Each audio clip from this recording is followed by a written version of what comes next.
Police are trying to control the situation in Olievenhoutbosch in Centurion. This after people barricaded roads using burning tires earlier on today. The protest, we understand, is over housing issues. The area remains tense at this hour. eNCA's Mawande Kheswa is there and joins us live now. And Mawande, earlier on we were focusing on the scale and magnitude of the violence and destruction that we were seeing on the streets, which I did say that sometimes clouds the issues. You are now able to talk to us and get us the authentic voices of members of that community, why it is they've taken to the streets in protest today.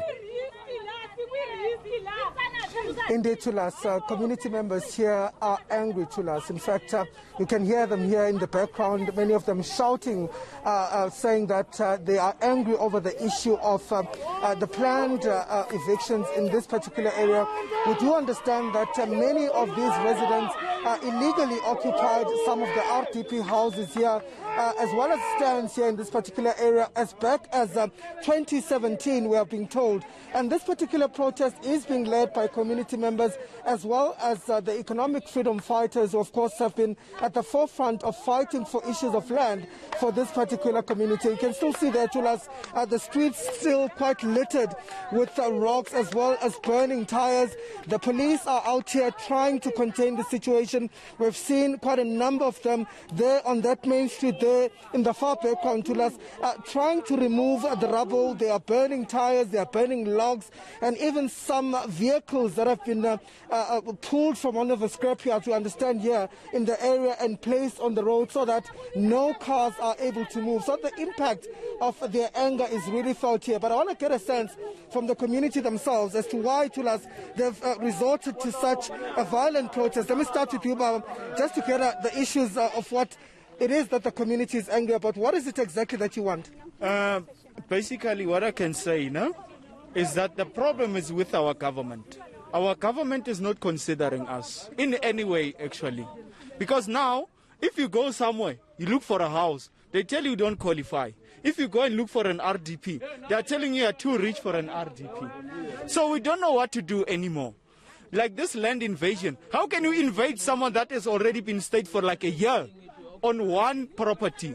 So if you invade that person, where do you think that person is going to go? Because remember, these people, they've got wives, they've got children, they've got everything that they hope to get from that land. Yeah. You understand? So now once you evict them, where do you think they should go? Because also even them, they are South Africans, they've got the same rights as everybody in this South Africa. So right now, we've got freedom, but now we don't see the freedom. We don't see what the government promised us from the beginning. Since 2004, some people have been waiting for RDPs. Some people are waiting for some even IDs since 2004. So our government is not doing good to us. Okay. They only look for the rich. They don't look for the poor.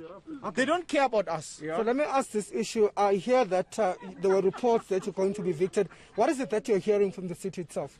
The city is very quiet about it. I think they are going ahead with the eviction. But what we are doing here, it's not a matter of we are trying to ruin government property or municipality property. Yeah. We are trying to send a message. We are trying to send a message to them to say, this is our land. This is our land. We're going to fight for this land. But one would say, and the city would argue that perhaps the reason why they want to evict you is because you occupied these stands and these RDP houses illegally. I cannot clarify that, and I cannot elaborate on that. But what I can say is this. How can you leave someone stays in an RDP for like a year without evicting that person? Why is it that happening? Why are they reacting now? Why didn't they react before all of this? Why didn't they react?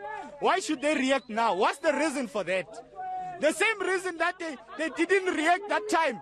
Let it be the same reason that they are not reacting now. Okay. All right, Bob, let me get to Sisila. How are you feeling right now? Why are you so angry?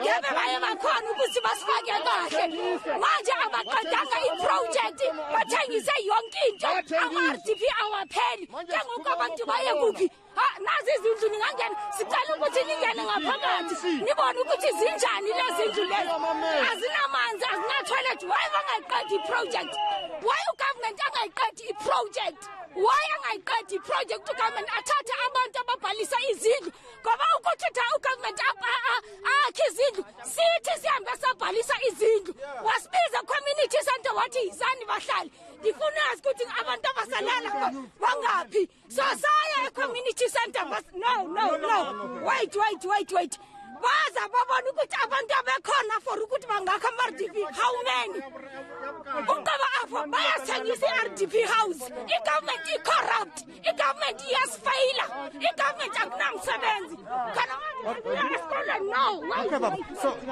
bangwe bofelelwa nga mushumo nga dzi corona zwino vha khou tea u badela rente vha ḓo wana nga tshelede yo badela rente ri khou bva kha dzi corona a ri tshena mishumo a ri tsha shuma vha khou tou expect uri badela rente place ihone a huna vhathu zwi ḓo dzula ngafhi corona khe fhedza mishumo yoṱhe a ri tshena madzulo ri khou tea uri dzule henefha a ri na tshelede yo badela rente government a i create mishumo a huna zwino khou ita zwone 350 ya grant yo fela zwino ri ḓo badela nga mini dzi rente ri khou bva kha dzi corona zwi Did you illegally occupy these stands? yo Did you illegally occupy the stands in the house? no hezwo asi zwine ra nga zwi fhindula zwa zwino ngauri rine ro lavhelesa mafhungo o ṱoḓa vhudzulo ngauri a ri na tshelede yo badela dzi rente tshifhinga tshi ḓo swika tsha uri hu lavhelesiwa u dzudzanywa raliyo.